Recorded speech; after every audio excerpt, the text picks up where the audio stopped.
You're welcome back. This is a social listening segment on Business Day Television. I am Deborah Ezeh, and right here with me is Onyeka Valentine. Is a social listening segment. This is my best segment. Right. Together. I like when we do it together because the angle that you come from. We never agree. Well, that's what we never agree. So so yeah, let's go into the stories that we have for today. The Ojibara of Bayagan in Kwara State, Oba Kamilu Salami, has been abducted by suspected bandits from his farm. It was taken on Saturday, and the kidnappers have now demanded a ransom of 150 million naira. The monarch was allowed to briefly speak with his community, urging them to negotiate and confirming that he saw other hostages in the camp. Security agencies are searching the surrounding forest, but tension in the community remained high as fears grew over a rising wave of abductions targeting farmers and rural residents across Kwara State. Let's take a look at what netizens are saying concerning this story. And the first one from Sadan, and he said, "This is what will keep on happening when you choose to negotiate with criminals."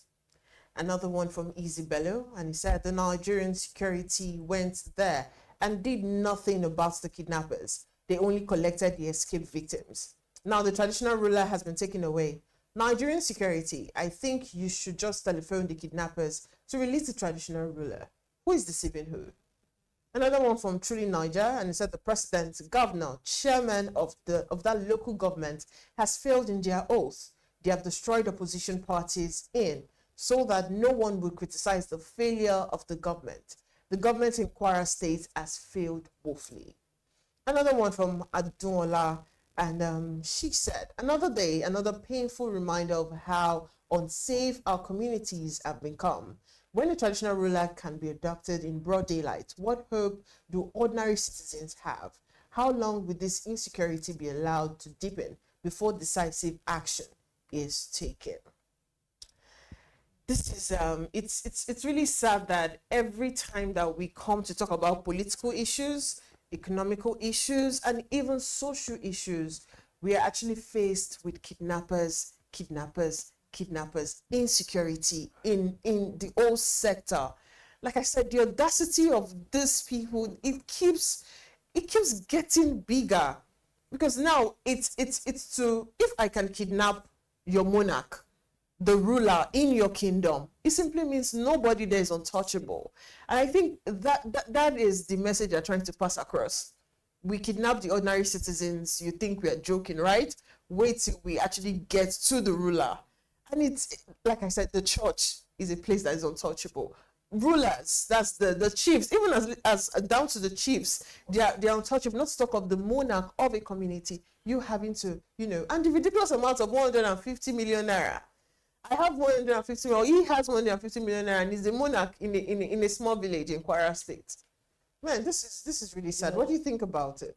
Again, first and foremost, we hope, I don't want to use the word pray, we hope that nothing happens to him, that he comes out of this, strong and alive. Yeah. Because when we look at the trends of what has been going on, people who they kidnap, some of them don't come out complete. Even if you come out complete, the trauma that will follow the person will be, just to be a house haunting thing forever. Having said so,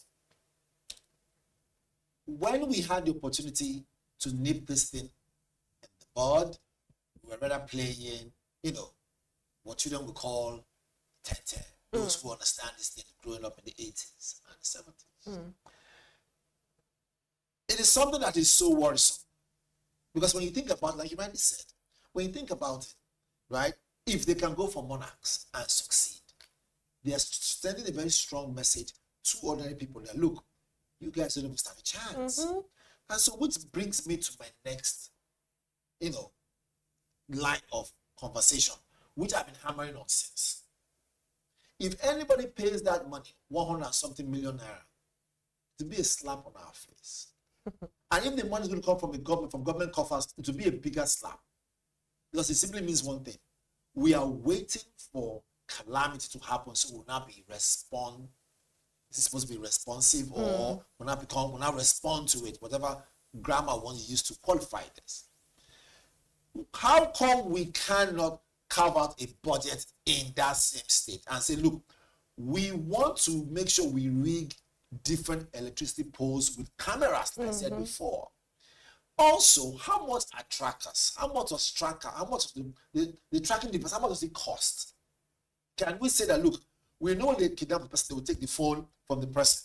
But can we also move to a point where even if the phone is turned off, our network providers can still locate your know where your position is?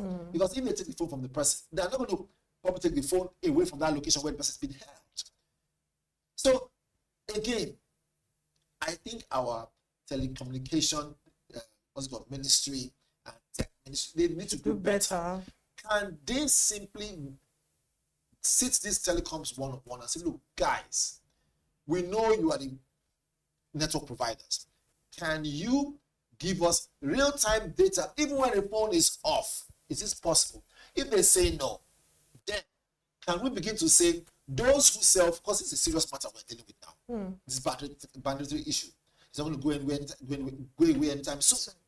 So we're thinking, can we begin to say, look, Nigerians, when you buy a phone, make sure that the phone is a phone. Again, not everybody has that kind of money. I'm just suggesting, because it will come to a point where everyone will find it difficult to even leave their houses to go do business. And what this means is that the economy will be affected seriously.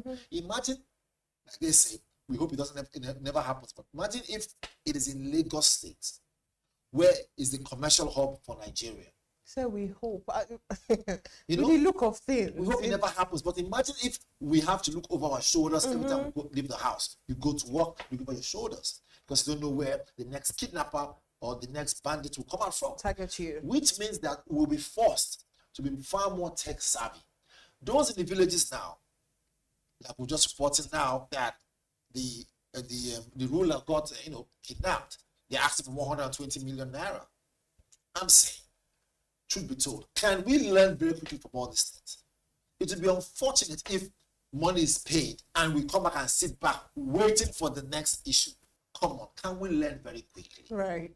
Anyways, let's move on to the next story that we have, and it's the president. The president is in the news for nominating former INEC Chairman Mahmood Yakubu, former presidential aide Reno Omokri, and former aviation minister Femi Fani-Kayode as non-career ambassadors. Their names were sent to the Senate as part of the second batch of 32 nominees. Yakubu recently completed his 10 years at INEC. Other nominees include former governors Ezeh and Ifeanyi, former Lagos Deputy Governor Femi Pedro, and former Senator Florence Ajimobi. They will all undergo security screening before confirmation, after which their postings to strategic countries and missions will be announced. Let's see what netizens are saying concerning this. Now, the first one from Ebube Dike, and he said, "Dear President Tinubu, you need to step away from this reward system of appointment and appoint people based on competence. This your current system doesn't help. I have suffered enough. It is now my turn to enjoy." Exactly what rings in their head right now.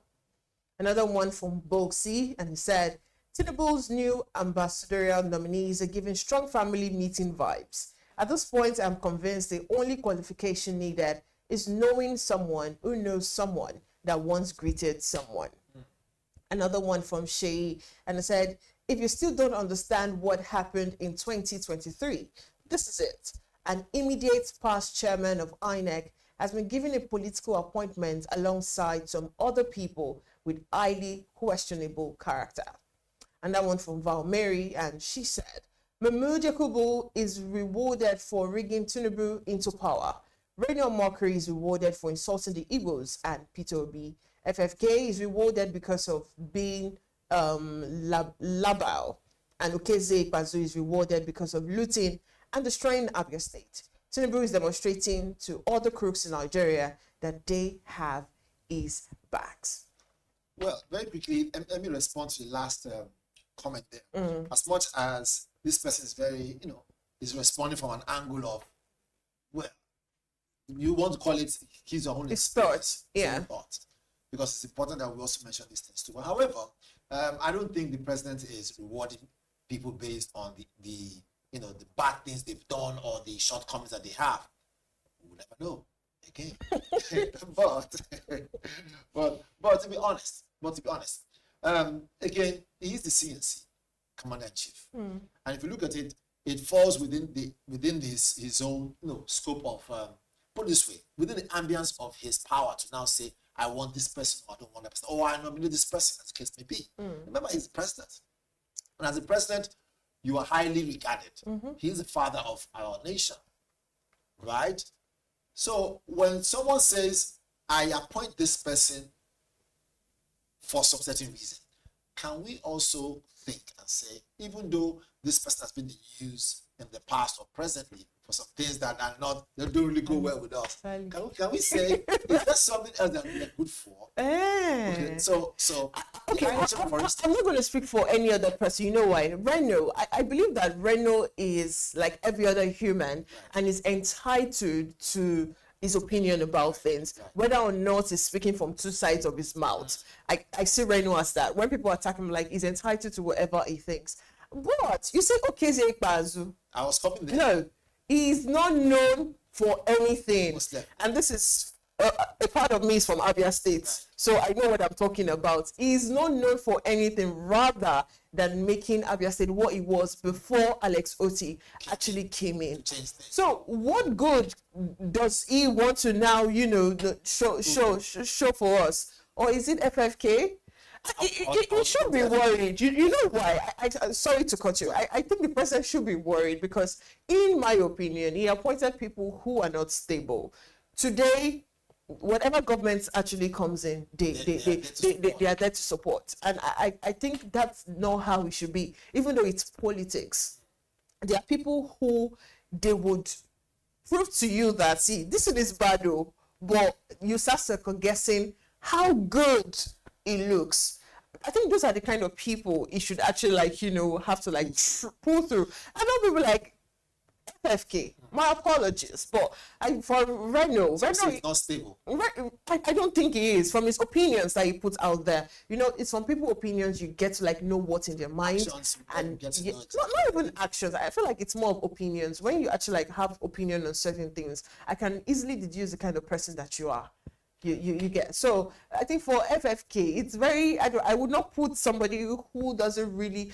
They will say wear belle face. That kind of thing. Especially for FFK, I think he's a great nominee as an ambassador. Yeah, for Reno is a smart man. He can't really control his emotions. Exactly. And diplomatic relationship really depends on controlling your emotions. So for Reno, I don't really like Reno. He's not like the best person, but he's a very smart man. We saw what he did with the Good Luck administration, and then we are seeing what he's now doing in the Tinubu administration. It takes somebody who is actually a diplomat to actually be able to put the two together and be able to find a balance and a stand. So I see him as a very smart man. Do I agree to certain things that he says? Most of the things I don't agree to what he says, but he's entitled to his opinion. But I think Reno being there, it's not. I don't really see an issue with it. But you see, FFK and Okezie Ikpeazu, I agree with the last tweets. To be honest with you, right? I mean, those two names you called, Okezie and then the other one. They were not even in my list of those who I would say maybe have some good that I can weigh over what they thought is bad. But when you now mentioned Reno, some might disagree with me, but you see, I think Reno, like rightly said, he's neither here or there. But at the same time, in the act of the diplomacy, when it comes to diplomatic core, you must be able to play that flow of balance on the fence at the same time win both parties. Why have I said what I said? Because I saw what he did with Dangote. Some will say, no, he was giving money. I don't think he was giving money for that. They were just saying exactly what he saw. But there's a video of him that I watched that made me say, look, he has some good. He attended, I think it was a conference in the UK or the US or so. And so someone stood up there, a white guy stood up, held the microphone and said something about Nigeria. The way and manner Reno responded to that made me believe that, look, for what it's worth. No, Reno is right? actually, For what it's worth, yeah. he understands the assignment of being a Nigerian living abroad. Because believe it or not, because everyone is back home is condemning Nigeria doesn't mean you condemn Nigeria in the eyes of those who are not Nigerians. Sure. So he stood up for us, and I must say that was a good one. So, and the videos are all over the internet, right? But more importantly, when it comes to the office of a diplomat, office of being an ambassador, office of, you being able to mediate when times are tough, when the environment is so thick they can cut it with a knife. None of us relationship is so thick they can cut it with a knife. You need someone who is not only intelligent emotionally, someone who's also smart, someone who can also control his temperament. It's not that Reno hasn't had issues where he couldn't control his temperament, but he comes to control his temper, right? But at the end of the day, you need someone who can create that balance and now say, for what it's worth, that he can make the right decisions under duress that will be in favor and in the interest of Nigerians, putting his own personal interest aside. Him, I might give him a pass mark. I'm not a politician. I'm not rooting for any political party. I might give Reno a pass mark. But when it comes to I'm thinking, ask myself a question. Let's give a track back and ask what really has he done? What did he really do for Abia State? He did not do nothing. Did he take them 10 steps backwards, one step forward? At a point in my life, I was really ashamed to identify. I say it here all the time, and you and Elizabeth actually laugh at me because it helps my sanity. Right. When I see news, the way I would take it is from you, who is very, optimistic about Nigeria being great. I believe that Nigeria can be great, but if we don't do certain things that we're supposed to do, we'll be stuck in the same place. So Mahmood is a no-no. It's a no-no for me. That was why I didn't even talk about it. So let's add him to the remaining two. No. I'm not even adding him to the minutes. I said the minutes. We sat down and then we analyzed why we think they shouldn't be there. In his own case, but for Mahmood, forget about it. Totally. Forget about it. So this are the problem. Maybe encourage. Maybe our president will watch this and I agree with Valentine and Debbie on this. Mahmood, please step down. We don't need you. He's actually going through screening now. Like I said, we understand how the screening system works in the Senate. Those who actually go for screening, 100% of the time, they get it. But another thing, on a serious note, what this means if we pull through and get ambassadors, what this means is that economically, right, we'll begin to have far more fluid conversations with nations. Most definitely. Why? Because now we have people representing us that are actually known.